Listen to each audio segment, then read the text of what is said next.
बिस्मिल्लाहिर्रहमानिर्रहीम। अस्सलातु वस्सलामु अलैका या सय्यदी या रसूलल्लाह व अला आलिका व अस्हाबिका या नूरल्लाह अल्लाहुम्मा सल्ली अला मुहम्मद व आलि मुहम्मद। कभी कभी जब मुख्तलिफ़ एक्सपीरियंसेस आते हैं दुरूद शरीफ के, और जब मैं देखती हूँ सुनती हूँ कि लोगों को कितना फ़ायदा पहुँच रहा है, मुझे बहुत हैरानगी होती है। अल्लाह की रहमत कितनी वसी है, वो अपने बंदों से कितनी मोहब्बत करता है, और कैसी बड़ी बड़ी मुश्किलें, नामुमकिन चीज़ें सिर्फ़ दुरूद पाक पढ़ने की बरकत से आसान कर देता है। हमारी एक बहन है इंडिया से, उन्होंने कांटेक्ट किया और वो बताने लगीं कि उनके पास ये मैसेज आया था जिस ग्रुप में वो ऐड हैं, जहाँ वो मल्टीपल एक्सपीरियंसेस वीडियोस शेयर करती हैं। तो वहाँ बहुत सारे लोग फॉलो करते हैं और फिर इनको अपना एक्सपीरियंस बताते हैं।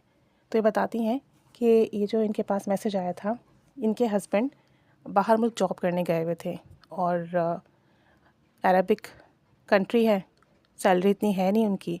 उनके हस्बैंड की जॉब क्राइटेरियन कुछ ऐसा है कि वहाँ पर वो किसी घर में काम करते हैं, और जो वहाँ के ऑनर हैं वो काफ़ी अमीर हैं। उनका बहुत बड़ा गार्डन है, उस गार्डन में वो दूसरे लोगों को गाइड करते हैं कि किस तरीके से चीज़ें होनी हैं। तो इसलिए उनका घर में भी आना जाना होता है। तो गार्डन के लुक आफ्टर के लिए वहाँ जो दूसरे लोग हैं उन्हें गाइड करते हैं वो दूसरे मुलाजिमों को, और घर के अंदर भी उनका आना जाना है। अब जो वहाँ घर के अंदर से कुछ चीज़ें गायब हुई, कुछ चीज़ें चोरी हुई। अब वहाँ जो ऑनर थे, उनकी बीवी ने कहा कि इन्होंने ही सारी चीज़ें चुराई हैं क्योंकि इनका घर में आना जाना है, बाकी मुलाजिम नहीं आते। अब इन्होंने बहुत ज़्यादा रिक्वेस्ट की कि मैंने कुछ भी नहीं चुराया, आपने जो रिहाइश मुझे दी हुई है, जो कमरा दिया हुआ है, मैं वहाँ रहता हूँ, आप जाके चेक कर लीजिए। अगर वहाँ वो सामान होगा तो मैंने चुराया है, आप आकर चेक कर सकते हैं, मैंने नहीं चुराया, वहाँ कुछ भी नहीं है। अगर मैं चुराता या उन चीज़ों को बेचा तो मेरे पास पैसे होते, मेरे पास पैसे भी नहीं हैं। लेकिन उन लोगों ने एक बात नहीं सुनी और इन्हें जो है इनके ख़िलाफ़ पुलिस में रिपोर्ट दर्ज कर दी और इस तरीके से इनको जेल भेज दिया गया। अब ये बहुत परेशान हुए। अब इन्होंने जेल में बहुत रिक्वेस्ट की कि इनके घर से रब्ता कराया जाए ताकि अपनी फैमिली को बता सकें इनके साथ क्या हुआ है। अब बड़ी रिक्वेस्ट करने पर पुलिस वालों ने इनकी वाइफ से कांटेक्ट कराया और अपनी वाइफ को बताया कि मेरे साथ यहाँ ऐसा ऐसा हो गया और मैं इस वक्त जो हूँ पुलिस स्टेशन में हूँ। तो अब इनकी वाइफ बहुत परेशान हुई, कहती हैं कि मैं यहाँ दूसरे मुल्क में हूँ, छोटे बच्चे हैं हमारे, एक ही ये कमाने वाले हैं और इनके साथ ये हादसा पेश आ गया, कैसे ठीक होगा। कहती हैं कि आपने दुरूद इब्राहिमी की वीडियो शेयर की थी ग्रुप में, मन्नत मानने वाली, वो मैंने अपने पास सेव की हुई थी। तो इनकी वाइफ कहती हैं कि मुझे और तो कुछ समझ में नहीं आया, मैं और तो कुछ नहीं कर सकती थी, इनके लिए दुआ ही कर सकती थी। तो इन्होंने दुरूद इब्राहिमी की 5000 पढ़ने की मन्नत मान ली और 2 रकात नमाज नफिल पढ़े, और उसके बाद इन्होंने मन्नत ली और जो है अल्लाह ताला से दुआ करनी शुरू कर दी कि मैं 5000 मरतबा दुरूद इब्राहिमी पढ़ूँगी, कोई ज़रिया वसीला असबाब बने और ये जो मेरे शौहर पे झूठा इल्ज़ाम लगा है ये जो है ना ख़त्म हो और उनकी मसला हल हो, उन्हें वहाँ जेल से रिहाई मिले। तो ये बताती हैं कि मैंने 5000 की मन्नत ली, रोज़ाना 500 मरतबा दुरूद इब्राहिमी पढ़ना शुरू किया, तवज्जो ध्यान से पढ़ती, रो रो कर पढ़ती, और उसके बाद रात में सोने से पहले इस तमाम दुरूद शरीफ दुरूद इब्राहिमी बीबी फ़ातिमा रज़ी अल्लाह ताला अन्हा को हदिया करके उनके वसीले से दुआ करती। कहती हैं कि 9 दिन गुजर गए थे और 9वें दिन ये हुआ कि मेरे शौहर को वहाँ पुलिस स्टेशन से रिहाई मिल गई। और हुआ कुछ यूँ कि इनके शौहर को जब भेज दिया गया जेल, उसके बाद भी इनके घर से कुछ चीज़ें गायब हुईं। अब जब इनके घर से चीज़ें गायब हुईं तो ये जो ऑनर थे, इन्होंने कहा अपनी वाइफ से, देखो चोर कोई और है, वो चोर नहीं था, अगर वो चोर होता तो फिर अभी क्यों चीज़ें गायब होती। तो फिर उनकी वाइफ को ये बात समझ में आई। अब सोचा कि करें तो क्या करें, तो इन्होंने घर में कैमरास फिट किए, बगैर किसी को इन्फॉर्म किए घर के अंदर जगह जगह कैमरास लगाए। और फिर जब कैमरा लगाए और फिर उसके बाद ये हुआ कि ये लोग अपनी काम में मसरूफ़ हो गए।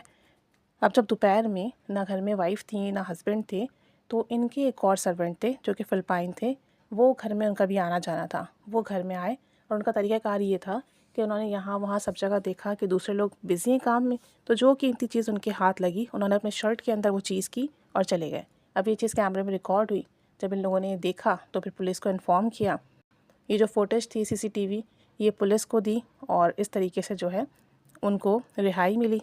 उनके बाद जो इनके ऑनर थे उन्होंने माफ़ी भी मांगी और कहा कि हम शर्मिंदा हैं, हमारी वजह से आपको तकलीफ़ हुई, आप पर झूठा इल्ज़ाम लगा और जो है वो आपको दिक्कत उठानी पड़ी। वापस से उनको अपनी नौकरी दी गई और जो है अब उनको बहुत ज़्यादा इज़्ज़त दी जाती है वहाँ पे। फिर इन्होंने और ये सब कुछ 9th डे हुआ है, यानी 10वें दिन दुरूद इब्राहिमी की मन्नत इनकी पूरी होनी थी और 9वें दिन ही ये सारे मामला तय पाए और इनके शौहर जो है वहाँ पुलिस स्टेशन से वापस जो है इनकी ख़िलाफ़ जो रिपोर्ट थी वो ख़त्म कराई गई, वापस इनको बुलाया गया और इनको वापस से नौकरी पर रखा गया और इनसे जो है माफ़ी भी मांगी गई। फिर इन्होंने घर फ़ोन करके अपनी वाइफ को इन्फॉर्म किया। तो इनकी वाइफ बताती हैं कि अभी 9 दिन हुए थे मुझे पढ़ते हुए, 10वां दिन कल था और 9 दिन से मैं यही सोच रही थी कि अभी तक कुछ नहीं हुआ, अभी तक कोई बंदोबस्त नहीं हुआ। अल्लाह ताला ने ऐसी करम नवाज़ी फ़रमाई कि 9वें दिन सारी चीज़ें खुलकर सामने आ गईं। तो ये सब कुछ दुरूद इब्राहिमी की बरकत से हुआ। एक शख्स बाहर मुल्क में है और ऐसी जगह काम कर रहा है जहाँ पे जो लोग हैं वो कुछ सुनने और समझने को तैयार नहीं है, झूठा इल्ज़ाम लग जाता है, जेल भेज दिया जाता है, कोई सोर्स नहीं है और किस तरह की कोई मदद नहीं है। लेकिन यहाँ दुरूद इब्राहिमी पढ़ना शुरू किया जाता है और अल्लाह की ग़ैबी मदद शामिल हो जाती है और इस तरीके के मामलात और हालात बनते हैं कि सच खुलकर सामने आ जाता है। मगर आप अंदाज़ा कर सकते हैं कि बाहर मुल्क में आपके साथ क्या क्या होता है।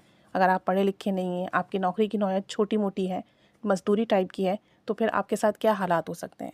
तो दुरूद इब्राहिमी की मन्नत लिया करें। आप लोग बहुत ज़्यादा मैसेजेस करते हैं कि ये परेशानी है, ये परेशानी, हम क्या पढ़ें। ये सारी वीडियोस आप ही के लिए तो हैं।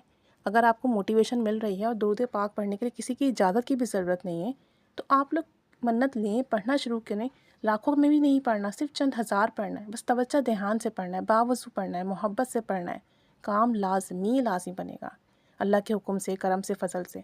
अल्लाह ताला सबकी मुश्किलात हल फरमाए और हम सबकी भी ग़ैबी मदद फरमाए। आमीन।